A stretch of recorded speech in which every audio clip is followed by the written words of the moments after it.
Firman Tuhan hari ke-341 6 Desember tahun 2024, Kitab Mazmur pasal 65 ayat 5, perikop, pujian dan syukur. Pada hari ini, hari yang ke-341, tanggal 6 Desember tahun 2024. Diambil dari Kitab Mazmur pasal 65 ayat yang kelima.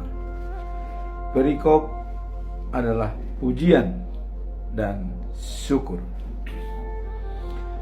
Sebagai nats pada hari ini yaitu, berbahagialah orang yang engkau pilih dan engkau suruh mendekat untuk diam di pelataran. Kiranya kami menjadi kenyang dengan segala yang baik di rumahmu, di baikmu yang kudus. Itulah firman Tuhan pada hari ini. Bacaan pagi diambil dari Matius pasal 24 ayat 37 sampai dengan 43. Tidak ada yang tahu hari dan jamnya kedatangan Tuhan. Bacaan malam diambil dari Ibrani pasal 12 ayat 14 sampai dengan 17. Petunjuk dan peringatan. Pada bulan ini, bulan Desember, selamat kita ucapkan kepada Sinode Godang HKBP yang telah dimulai tanggal 2 Desember sampai hari ini tanggal 6 Desember dan ditutup tanggal 8 Desember.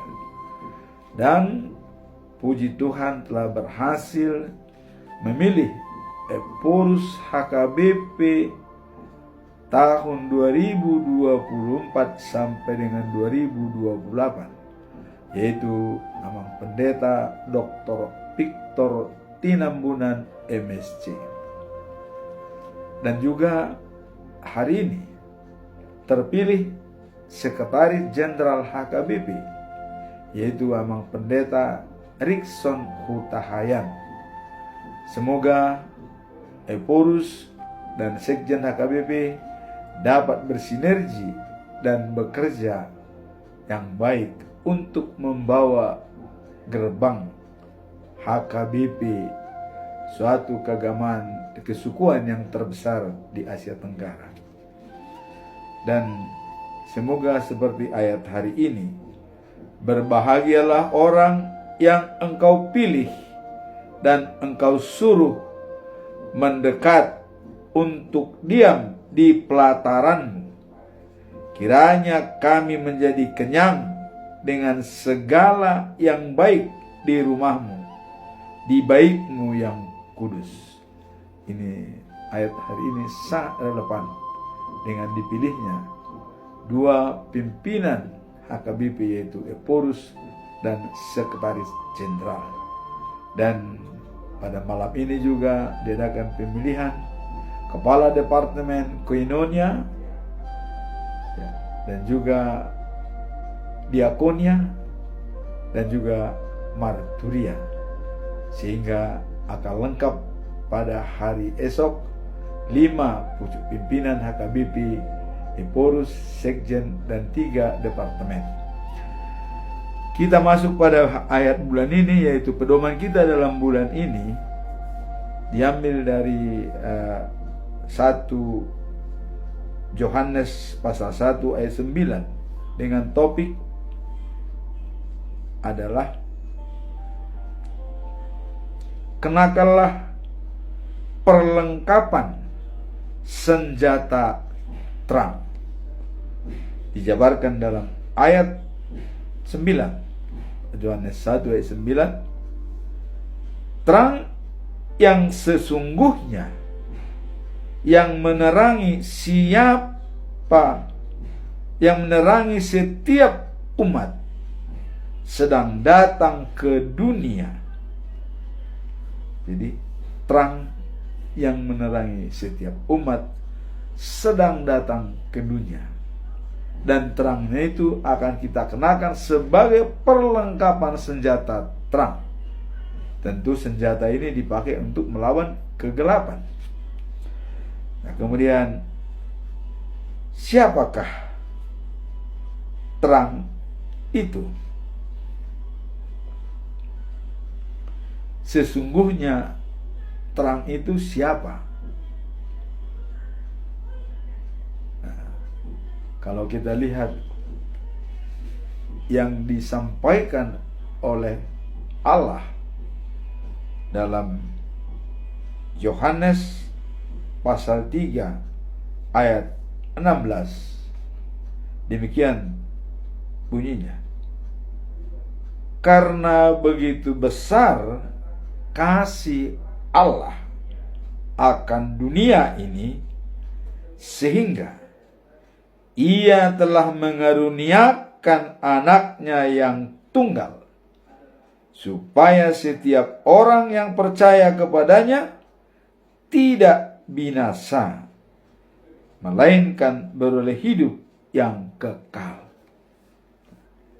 Apakah anak itu yang menjadi terang yang ditunggu oleh dunia?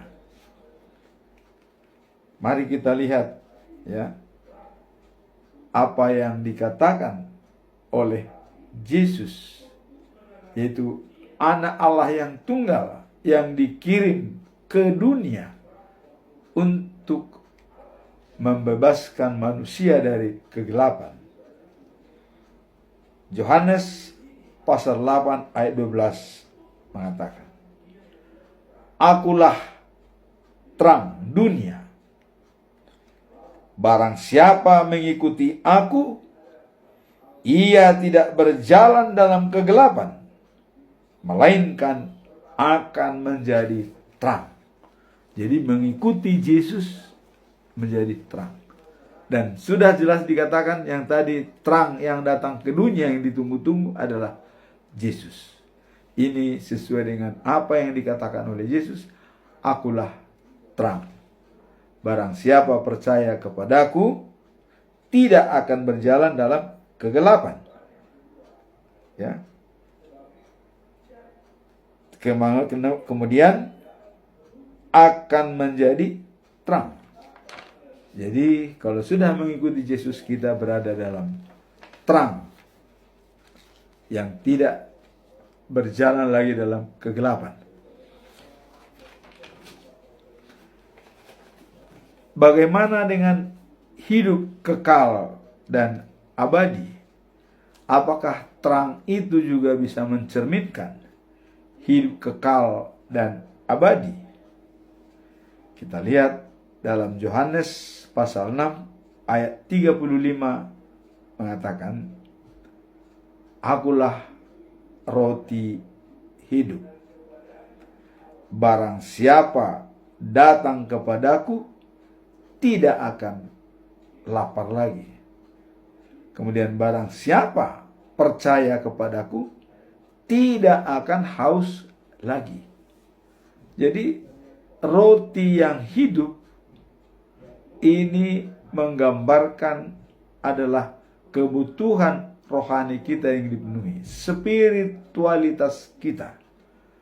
Kalau kebutuhan jasmani, tidak mungkin dikatakan dia roti yang hidup, melainkan roti yang biasa seperti dikirim oleh Allah pada saat bangsa Israel di Gunung Sinai kekurangan makanan, sehingga dikirimlah manna, ya, roti kepada bangsa Israel.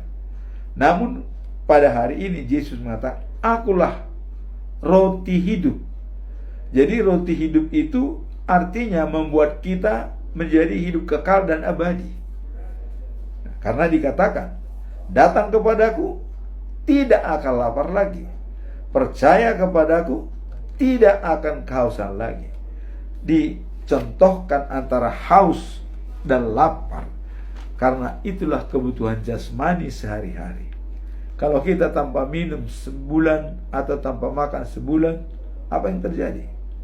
Pasti kita mungkin akan mati kelaparan dan kehausan. Tapi di sini dikatakan roti yang hidup. Artinya kalau kita sudah datang kepada Yesus dan percaya kepada Dia, kita dapat merasakan roti yang dijanjikan oleh Tuhan, yaitu hidup dan kekal dan hidup selama-lamanya. Itulah yang dikatakan bahwa Yesus merupakan hidup yang kekal dan sejati. Nah, sekarang kita melihat bagaimana kalau kita sudah mengikut Yesus, sudah tidak kelaparan dan kehausan. Nah, kemudian ada satu hal lagi yang sangat-sangat penting dikatakan oleh Yesus, yaitu jalan menuju surga, menuju kehidupan yang kekal dan abadi. Dalam Yohanes pasal 14 ayat 6 dikatakan, Akulah jalan, kebenaran, dan hidup. Tidak ada yang sampai kepada Bapa tanpa melalui aku. Nah, jadi di sini dengan Yesus sebagai terang, ya, dan Dia merupakan sebagai hidup, sekarang Dia mengatakan sebagai jalan. Tanpa Dia kita tidak bisa melihat Allah. Hanya dengan Yesus kita bisa melihat Allah atau bisa menuju surga untuk menunggu kedatangan Yesus yang kedua kali untuk menjemput kita. Sekarang kita ambil kesimpulan dari ayat bulanan pada hari ini. Pertama adalah Yesus sebagai perlengkapan senjata terang untuk melawan kegelapan. Dan para rasul-rasul sudah memakai senjata ini, seperti Paulus, ya, Petrus, dan 12 rasul tersebut sudah menggunakan senjata terang. Khususnya seperti Paulus mengatakan, habis gelap, terbitlah terang. Pada waktu dulu, dia menganiaya orang-orang Kristen. Bahkan hendak mau membunuh waktu jalan dari Damasik. Ya. Mau membunuh murid-murid Tuhan Yesus dan juga pengikut-pengikut Yesus. Tapi dia ditangkap di tengah jalan. Akhirnya dia menjadi terang. Maka Paulus mengatakan, habis gelap, terbitlah terang. Itulah yang pertama. Kemudian yang kedua, Yesus sebagai kebenaran firman yang menjadi nyata dalam dunia. Jadi kalau kita lihat dalam kebenaran firman, kita lihat dalam Yohanes pasal 1 ayat 1 dikatakan, ya, pada mulanya adalah firman. Ya. Nah, kemudian firman itu adalah Allah. Dan firman itu berada di tengah-tengah kita. Itulah Yesus. Ya. Nah, jadi jelas di sini Yesus adalah sebagai kebenaran firman. Jadi ketiga adalah tadi Yesus sebagai kebenaran firman Tuhan, tadi yang kedua Yesus sebagai jalan menuju surga. Kemudian yang keempat, Yesus sebagai hidup yang kekal dan abadi. Itu tadi dikatakan, akulah roti hidup. Siapa datang kepadaku tidak pernah kelaparan. Siapa percaya kepadaku tidak pernah kehausan. Jadi keempat inilah merupakan gambaran keberadaan Yesus datang ke dunia sebagai terang melawan kegelapan, dan sebagai jalan menuju surga, dan sebagai kebenaran firman Allah, dan sebagai hidup menjamin kekal dan abadi. Sekarang kita masuk dalam perikop hari ini, Mazmur 65 ayat yang kelima. Pujian dan syukur. Apa makna dan pesan moral dari ayat tersebut? Mazmur 65 ayat 5. Engkau yang mendengar doa, kepadamulah semua manusia datang. Ayat ini menegaskan bahwa Tuhan adalah pendengar setia bagi doa-doa umatnya. Sebagai seorang freelance, ya, seperti kita berumur 70 tahun ke atas, ya, sangat penting untuk menyadari bahwa setiap usaha dan tantangan yang dihadapi dapat disimpulkan, dapat disampaikan kepada Tuhan di dalam doa. Jadi setiap apa yang kita hadapi, masalah, persoalan, sesulit apapun, itu bisa kita sampaikan kepada Tuhan dengan doa. Artinya kita serahkan, Tuhan ikut campur dalam pergumulan kita. Dia dapat merasa tenang dan yakin. Kita dapat merasa tenang dan yakin bahwa Dia selalu mendengar dan memberikan jawaban yang terbaik bagi kita. Jadi artinya Tuhan itu adalah pendengar setia. Dia sangat peduli dengan kita. Apa yang kita sampaikan pasti mendengarnya. Hal ini menunjukkan bahwa Tuhan adalah pendengar setia bagi setiap doa yang disampaikan. Itulah merupakan pentingnya kita berhubungan baik dengan Tuhan, sehingga apa-apa masalah kita sampaikan dalam doa. Dalam konteks ini, sebagai seorang freelancer yang telah berusia 70 tahun ke atas, jadi teman-teman yang sudah berumur 70 tahun ke atas, ya, apa makna perikop ini pada kita?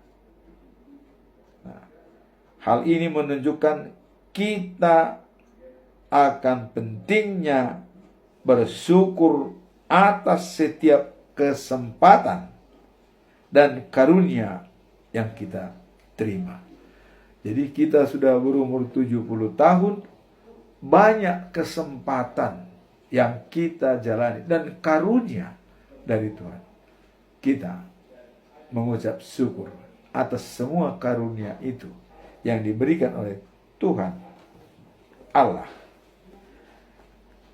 Ketika kita berada dalam situasi yang penuh tantangan dan kesulitan hidup, doa dan pujian kepada Tuhan dapat memberikan kekuatan dan ketenangan jiwa. Jadi kalau kita dalam keadaan lesu, lelah, atau pusing, kita bisa sampaikan dengan doa, pujian, atau bernyanyi, ya. Itu bisa melegakan kita. Artinya bisa mengembalikan, ya, endorfin yang sudah sempat misalnya terpecah belah secara psikologi. Tapi dengan doa dan pujian, dia bisa menyatu kembali dan bersinergi.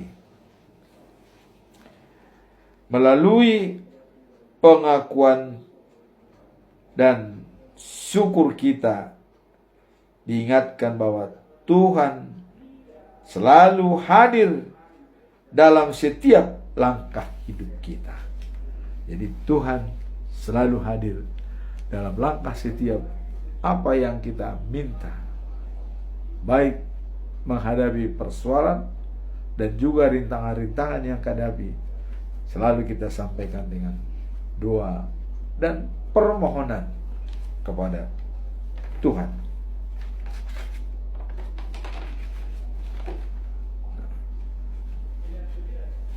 Yang bisa memberikan bimbingan kepada kita. Kemudian makna daripada pujian syukur. Apa makna kalau kita memuji dan bersyukur kepada Tuhan? Ketika kita berada dalam situasi yang penuh tantangan, doa dan pujian kepada Tuhan dapat memberikan kekuatan dan ketenangan jiwa. Jadi kembali lagi, maknanya adalah untuk ketenangan dan kekuatan jiwa. Apabila kita sampaikan doa dan pujian kepada Tuhan. Kemudian apa pesan moral dari hal tersebut? Melalui pengakuan dan rasa syukur kita diingatkan bahwa Tuhan selalu hadir dalam setiap langkah kehidupan kita, untuk memberi papur dan bimbingan. Artinya kita dapat diberikan dorongan dan bimbingan karena kesetiaan Tuhan atas doa-doa yang kita sampaikan, bahwa Tuhan pasti mendengarnya. Itulah perikop hari ini yang dikatakan bahwa datang, artinya dipilih oleh Tuhan. Berbahagialah orang yang dipilih, dan disuruh mendekat untuk diam di pelataran Tuhan. Artinya bekerja di ladangnya Tuhan yang terpilih, dan bisa memberikan yang terbaik kepada umatnya. Sekarang kita masuk dalam bacaan pagi yang diambil dari Matius pasal 24 ayat 37 sampai dengan 43. Tidak ada yang tahu hari dan jamnya kedatangan Allah Bapa kita, kedatangan Yesus yang kedua kalinya ke dunia ini. Tidak ada yang tahu hari dan jamnya. Nah, kemudian apabila Anak Manusia datang, keadaannya seperti zaman Nuh. Ini kalau ada Anak Manusia datang, keadaan seperti zaman Nuh. Apa itu zaman Nuh? Pada waktu zaman Nuh, banjir melanda dunia ini, dan itu pun tidak diberitahukan oleh Tuhan, tetapi itu disampaikan kepada Nabi Nuh. Nah, sehingga karena begitu sudah enak-enaknya manusia sesukanya kawin dengan perempuan-perempuan cantik tanpa ada lagi aturan, tidak menghiraukan hukum Tuhan. Allah sangat murka. Maka dikatakan tadi sini, kedatangan anak manusia kedua kali itu sama seperti zamannya Nuh. Zamannya Nuh yaitu banjir, air bah datang. Sebelum air bah datang, ya, manusia itu enak makan, ya, enak kawin, semua enak, ya, tidak ada yang dipikirkan. Tapi begitu air bah datang dan Nuh masuk dalam perahu, baru semua sadar dan tidak bisa lagi ditolong. Sudah kepalang mereka tidak punya apa-apa. Hanya Nuh yang selamat naik di kapal bahtera yang bisa menghadapi banjir yang datang melanda dunia atau air bah. Jadi kedatangan anak manusia itu pun katanya seperti itu. Tanpa diketahui orang jam dan waktunya. Nah, kemudian pada waktu itu katanya ya, kalau sudah kedatangan daripada anak manusia, ada dua orang yang sama-sama di ladang, sama-sama bekerja, itu begitu kedatangan Tuhan, satu terangkat, satu tinggal di dunia. Itulah. Nah kemudian ada lagi dua orang seperti wanita, ya, sama-sama setempat kediaman mereka. Begitu kedatangan Tuhan itu, satu terangkat, satu lagi tinggal. Nah, jadi itulah dikatakan kedatangan Tuhan itu satu pun tidak tahu. Sehingga bagaimana cara menghadapi masalah ini? Nah, dikatakan jadi waspadalah, sebab kalian tidak tahu kapan Tuhan akan datang. Kalau seandainya seperti yang punya rumah tahu datangnya pencuri, dia bisa berjaga-jaga dalam rumah sehingga tidak bisa masuk. Tapi kalau dia tidak tahu kapan datangnya pencuri, ya pencuri bebas masuk semaunya. Nah, seperti ini jugalah kita, ya. Makanya dikatakan berjaga-jaga. Kita harus selalu waspada dan juga menjaga kekudusan kita. Kapan datangnya Tuhan? Maka ibadah sejati adalah menjaga kekudusan kita dari segala dosa. Itulah ibadah sejati. Jadi dengan adanya kedatangan Tuhan itu secara tiba-tiba, kita harus sudah punya ibadah sejati, menjaga kekudusan kita. Itulah makanya orang bijak tahu datangnya bahaya. Orang bodoh tutup mata dan mati. Kalau orang bijak, saya katakan, tidak bisa menjamin kalau besok dia masih hidup.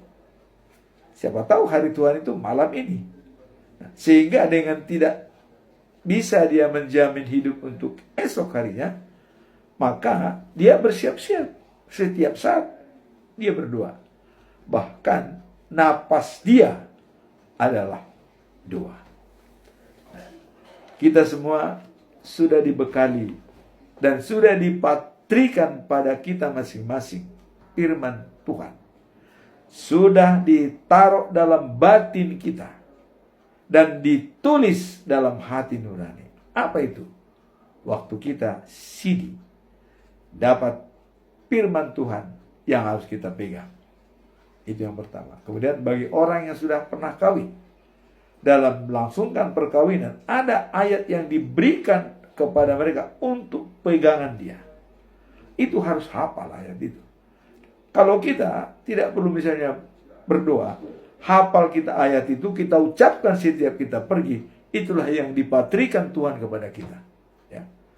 Nah, seperti contoh, seperti saya, Sidi, akulah Tuhan Allahmu yang memberikan pelajaran kepada kamu yang terbaik dan menjaga kamu di jalan yang kamu tempuh.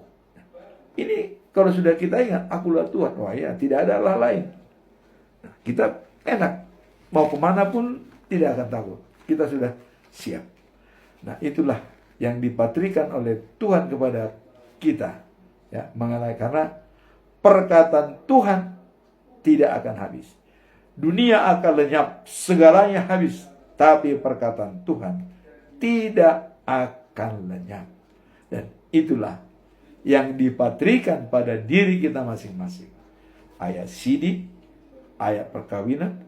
Dan kalau kita, ada lagi satu, kalau kita ditahbiskan atau diangkat jadi pendeta sebagai imam, ada lagi ayat yang harus kita pegang. Contoh seperti saya pada waktu ditahbiskan sebagai penatua tahun 92. Ayat yang diberikan adalah pernyataan Petrus dalam Kisah Para Rasul. Ya. Pasal Rasul 5 ayat 29. Apa dikatakan? Waktu Petrus dan Yohanes dan kawan-kawan itu dilarang untuk memberitakan firman Tuhan. Tekanan-tekanan dari guru agama. Itu Petrus melawan. Kami tidak mau menurut kepada manusia. Maka dia bilang, kami lebih turut kepada Allah daripada manusia. Itulah yang ketegasan daripada Petrus. Dia tidak terbuai, walaupun ditekan, walaupun dilarang oleh guru-guru agama untuk memberitakan firman Tuhan atas nama Yesus. Tapi dia mengatakan, dalam bahasa Batak dikatakan, ikon olowando ibadi debata asadi jolma. Jadi apapun pengaruh manusia kita tidak peduli. Kalau kita lebih yakin dan pada Tuhan. Tapi dalam hidup ini, bagi orang yang menyatakan benar, itu menjadi batu sandungan bagi orang. Kayak si sogo, manangis ya maka tindak konati kos, itu si sogo. Pasti dibenci orang. Karena ya memang dunia beda dengan kebenaran firman Tuhan. Maka kita tidak bisa serupa dengan dunia. Dalam Roma pasal 12 ayat 2. Jangan kita serupa dengan dunia. Tapi berubahlah dengan budi pekerti yang dikehendaki oleh Allah. Yang menyenangkan hati Allah. Dan menjadi sempurna. Nah, itulah yang kita lihat dari bacaan pagi pada hari ini. Bahwa kedatangan Tuhan tidak ada yang tahu. Tapi bagaimana mengantisipasi itu? Kita bersiap-siap menghadapi itu. Dan juga kita seperti orang bijak yang tahu datangnya bahaya. Supaya tahu datangnya bahaya, dia selalu berdoa dan mengandalkan Tuhan dalam setiap saat.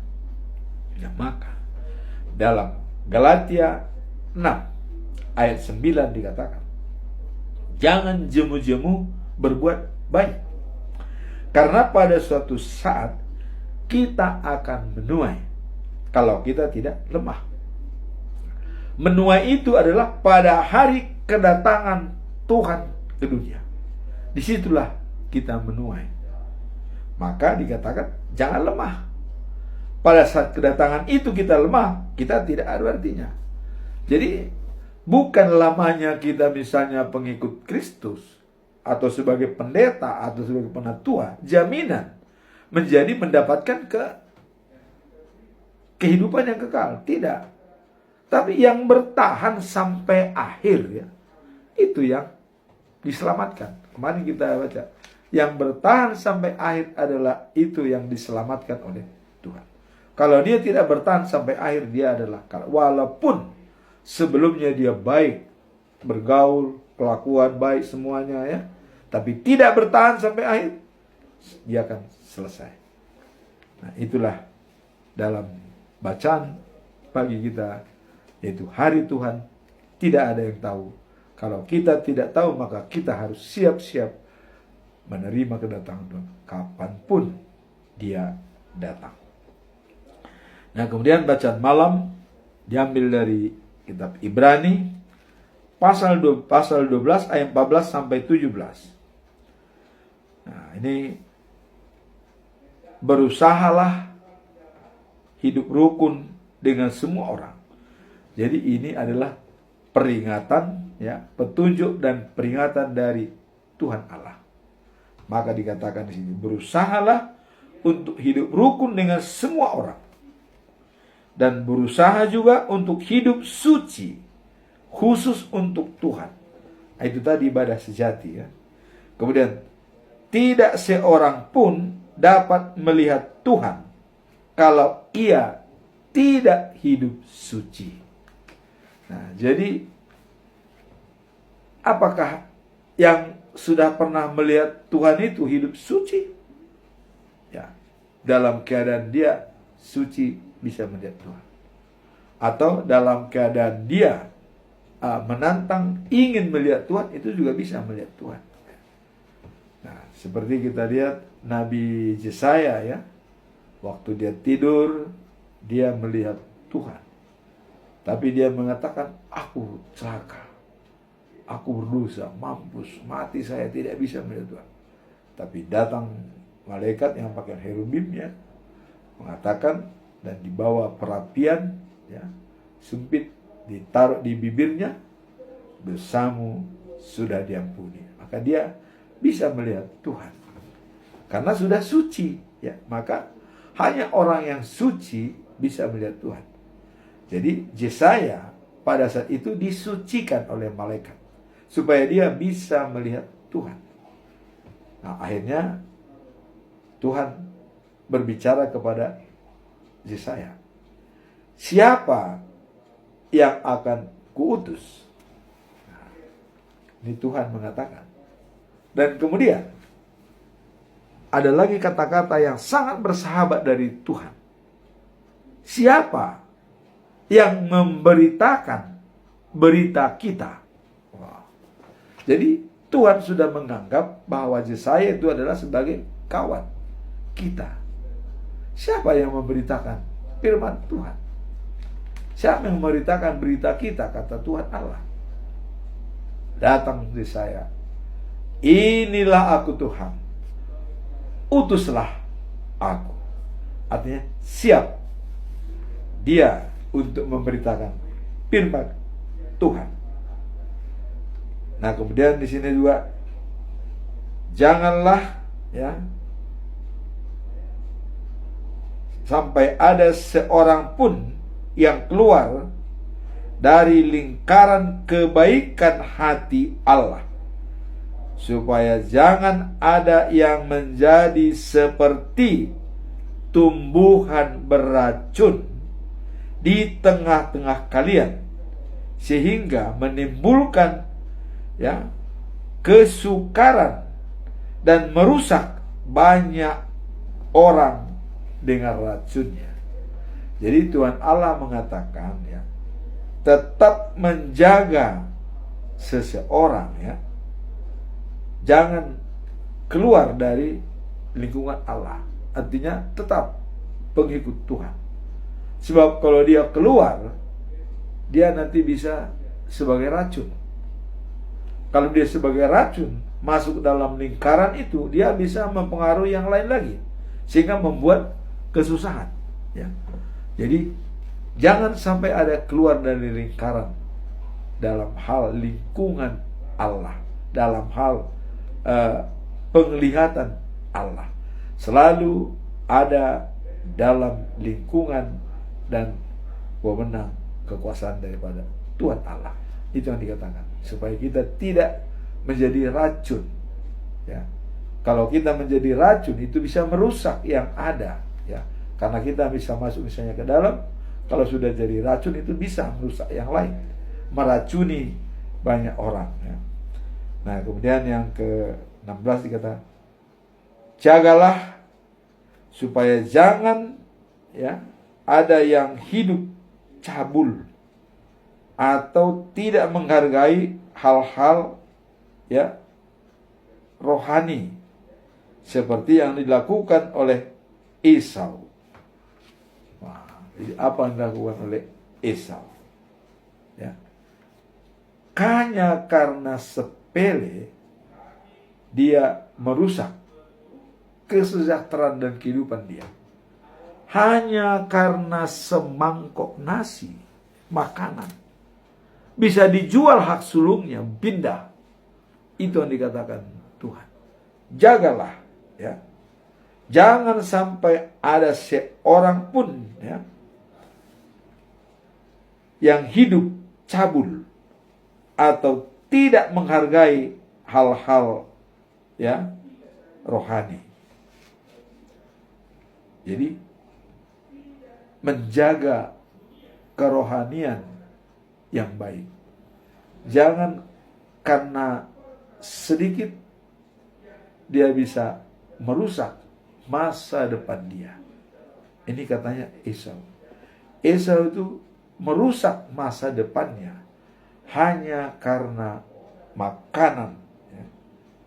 Hanya karena makanan yang diminta kepada Yakub, dan dia menjual hak sulungnya, ya, hanya untuk setengah mangkok makanan. Coba, dengan makanan setengah mangkok, hak sulung dijual, dia merusak masa depannya. Jadi jangan sampai ayat ini mengingatkan kita, jangan sampai hal-hal kecil merusak masa depan atau jangka panjang.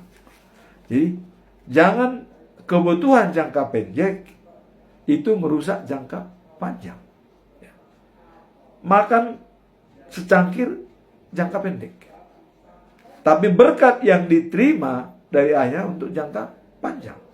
Nah, sehingga dia tidak bisa lagi menerima berkat dari ayahnya, karena berkat itu sudah beralih kepada anak sulung yang namanya Yakub.